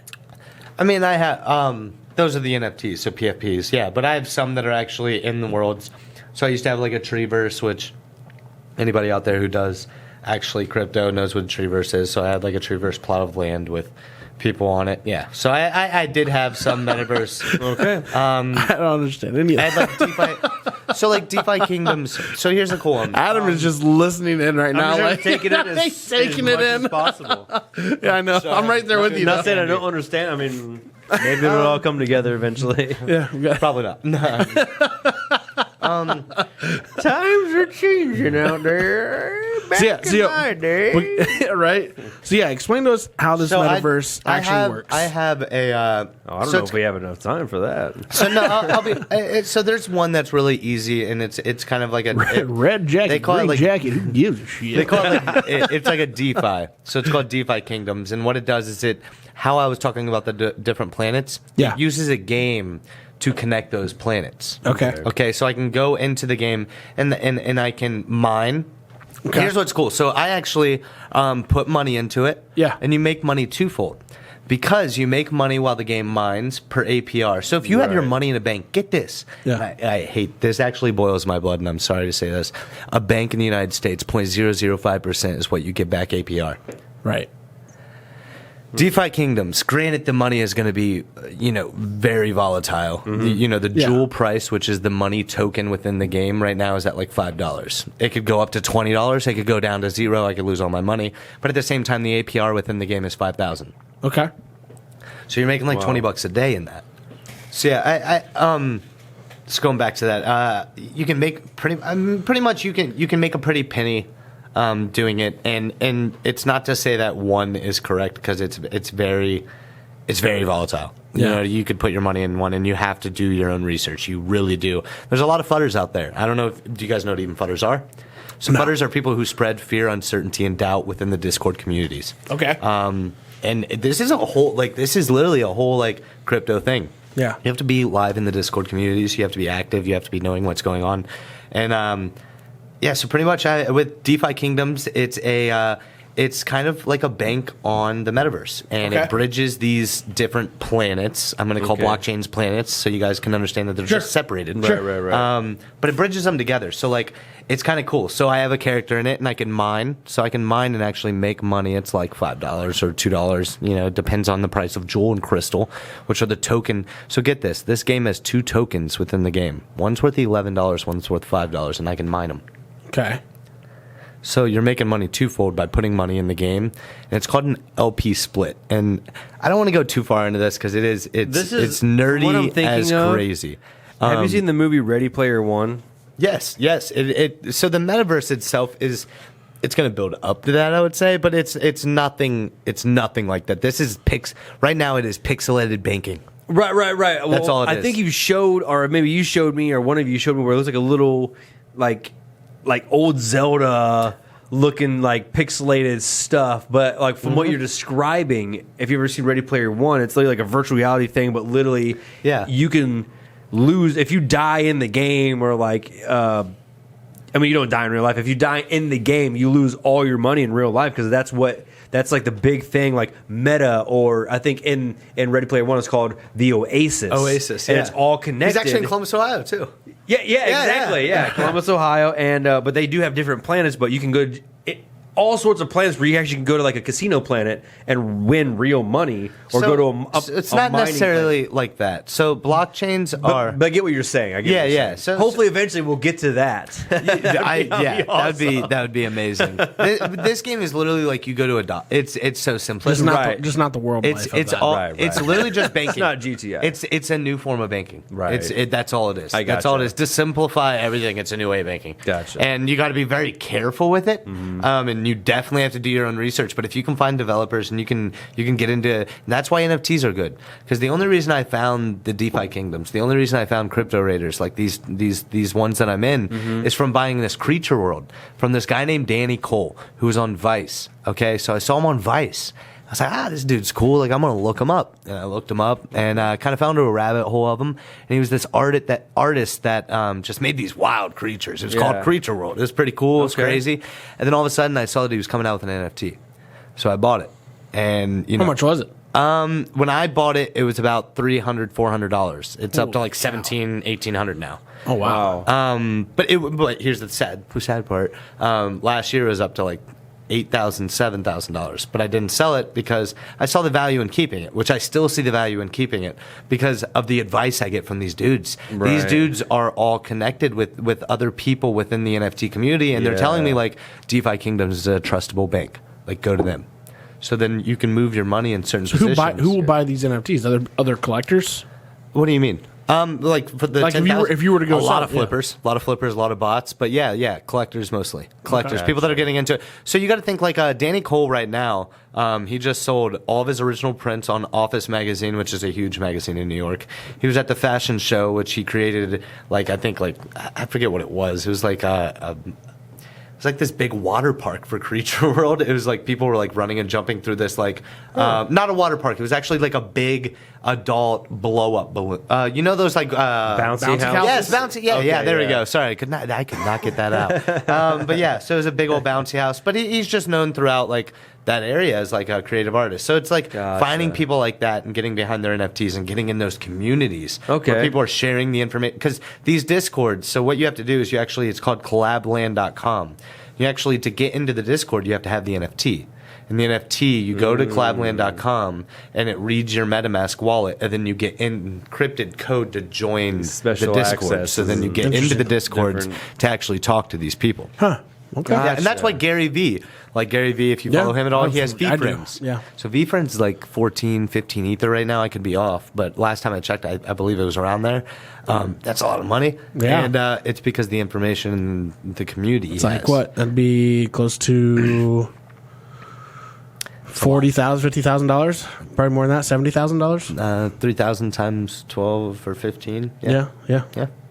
Interesting. It's nuts. But yeah, I don't want to talk about that forever. But it gets, you're good. It's insane. Like and here's the thing about it is it's all kind of objective too, because I could think that something's really good, or I said that wrong, but whatever. I could think something's really good, DeFi Kingdoms, and somebody else could tell me that that's garbage, right?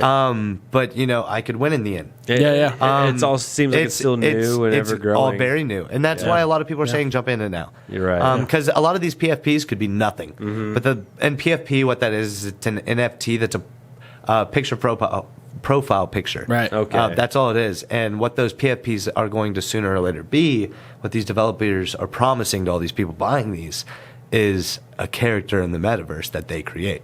So that's why people are buying these. People are like, I can take a picture of that JPEG. Yeah, but you ain't going to be able to use my body.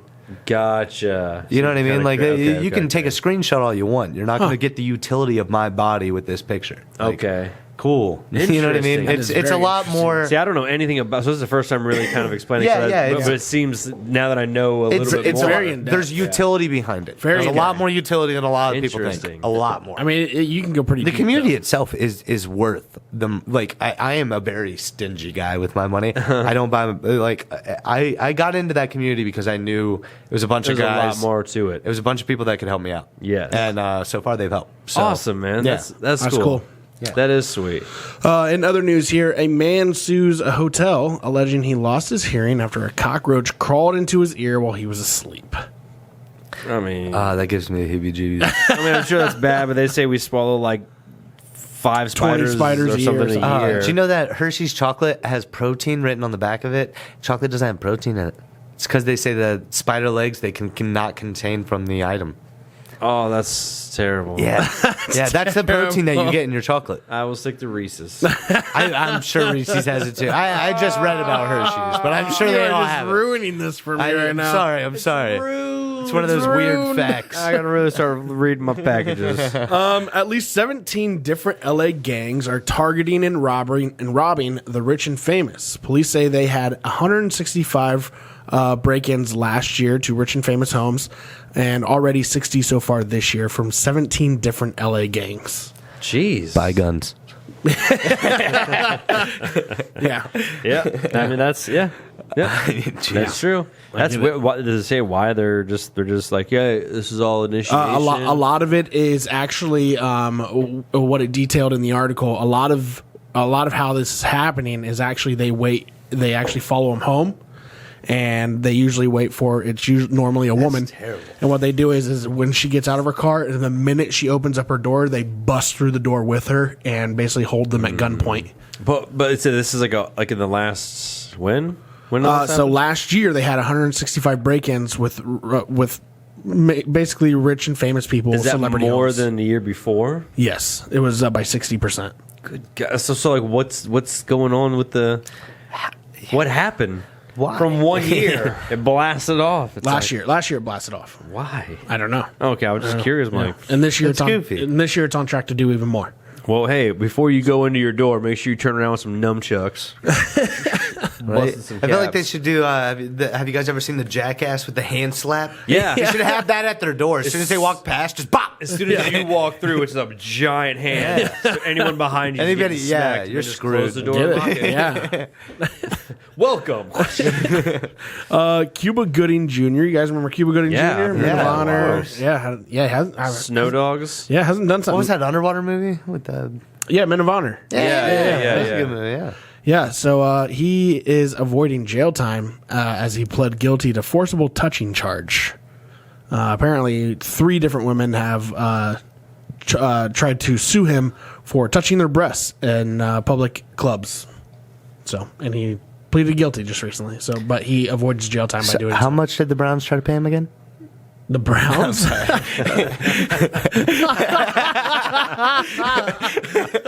Sorry.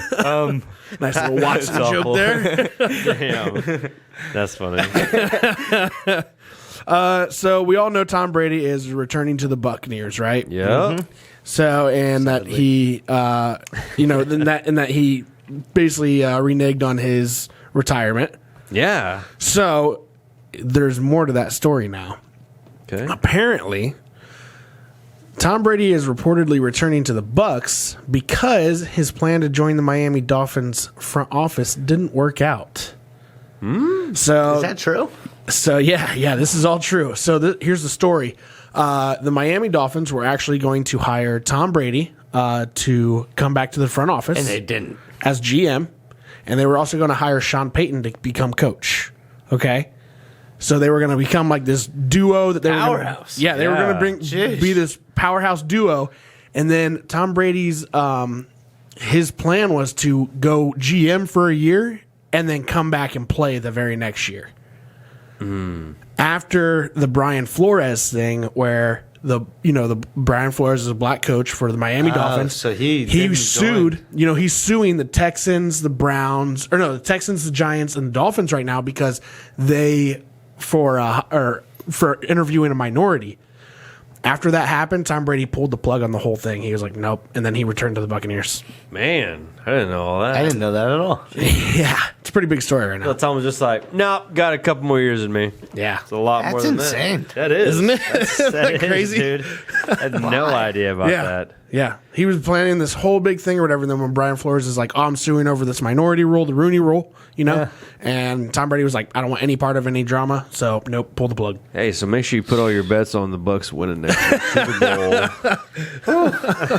He's going It's a lot to hard. unpack there, right? Yeah. That's goofy. So everybody knows Elon Musk put in the money to that he has the money 41 for, bill, right? for Twitter, Was it? right? Yeah, Was it? 41 billion. 41 billion? Yep. So did you know this though? He's now trolling Twitter employees and calling them out on their own platform. Love it. What? So yeah, so listen to this. So a lot of Twitter employees are saying how they need to redo their resumes. They're scared that they're going to lose their jobs. What's funny about all this is that Elon Musk wants to buy Twitter because he believes in freedom of speech. Yep. Mm-hmm. These people are basically saying, yeah, we believe in freedom of speech too, but I don't want him to be my boss. So Bezos is like a better guy. Or not Bezos. Musk. But who owns Twitter now? Oh, I don't know. I forget his name. Yeah. But also, Elon Musk also said that he wants nothing to do with like being on the board. Oh, okay. Just kind of run your own thing, but just want to keep it open, make a couple rules here and there. And He just wants to keep it. He wants to keep freedom of speech. yeah. He just wants to keep freedom of speech. He wants. Gotcha. He wants Twitter to quit I like silencing it. people. Let I mean, the guy it is go. freedom of speech. You know, it's just so technically freedom of speech in open should be freedom in open forum. Mm-hmm. So Twitter's now like the biggest public stage we have if you think about it. Yeah. Sure. Like it used to be a town hall. We ain't Yeah. got well, we have them, but who the hell goes to a town hall? Yeah. So now, Twitter is our public forum now. So it has to be freedom of speech. It has to be, or else we're not bipartisan. Farmers go to town So halls. I mean, you town gotta hall do it. meetings. Yeah, Let's when's do the it. last time you heard him? I like Elon Musk. There is too. there's a video out right now of a basketball referee at a game who ended up getting 30 stitches after a team jumped him after the game. An entire team did. This a high school? Yeah. Was that the one where he was chasing him across the gym? Yeah. He actually knocked one of the kids out. Why were they chasing him? It doesn't Bad really call. show it, I don't think. Bad call. Bad call, and the whole gym's just like death. Pretty much. Well, it was a team. It wasn't. I mean, it wasn't even like nobody came from the stands or anything. It was a whole team of players. Jeez, dude, that sucks. Yeah, he ended up getting 30 stitches after they jumped him basically. Oh, I'll be getting some $36 million or something. That's all. I'm suing every single one of those 12-year-olds. Yeah.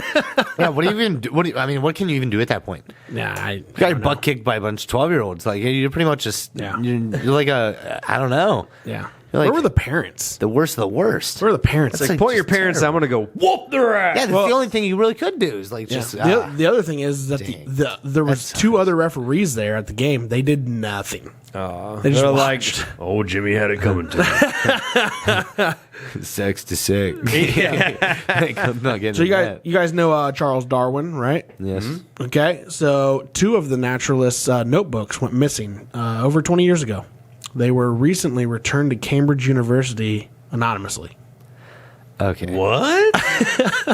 How does that even happen? It just doesn't make sense. to me. Interesting. The only way that happens is somebody with it's like a national treasure kind of thing. Like Nicolas Cage went in there for some secret mission, and he was like, I'm gonna "I steal the will give-" Declaration of Independence. Yeah.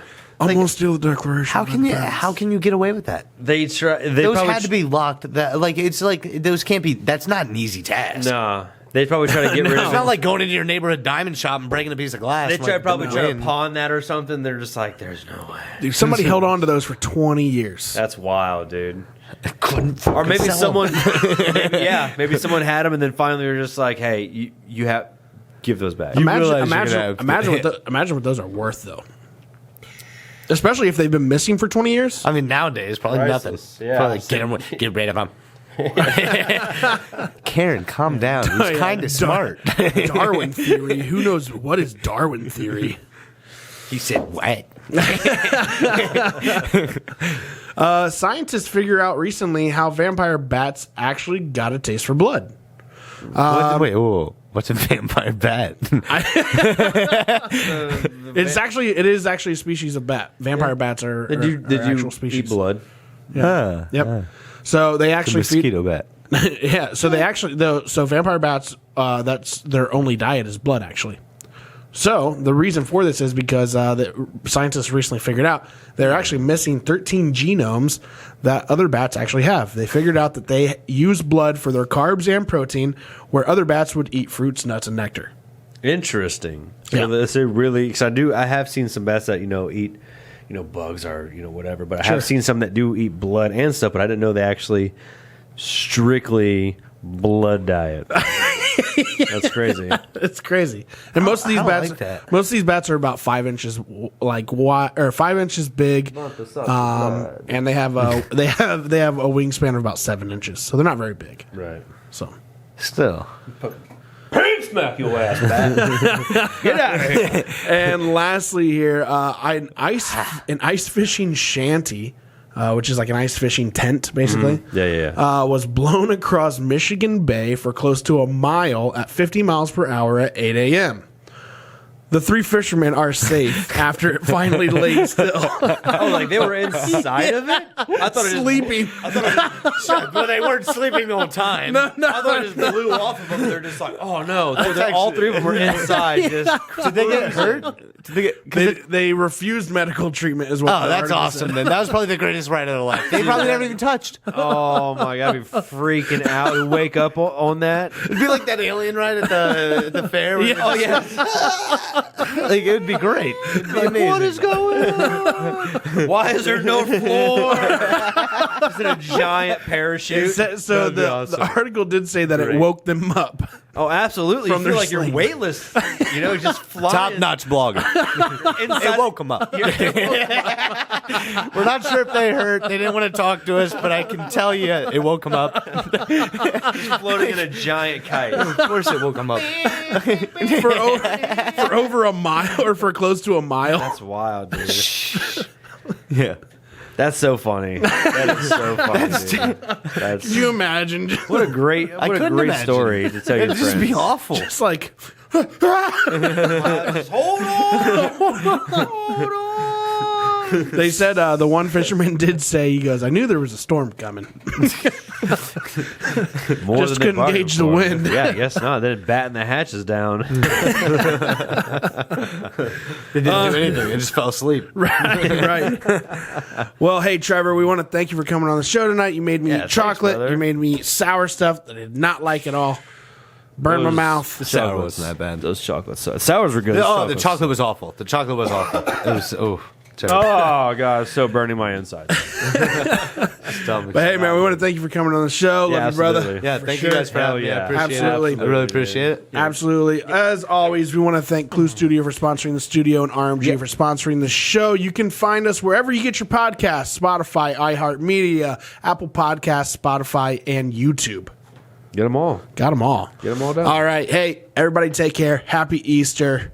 Easter's already over, though. This is our Easter special. Yep. Later. Bye.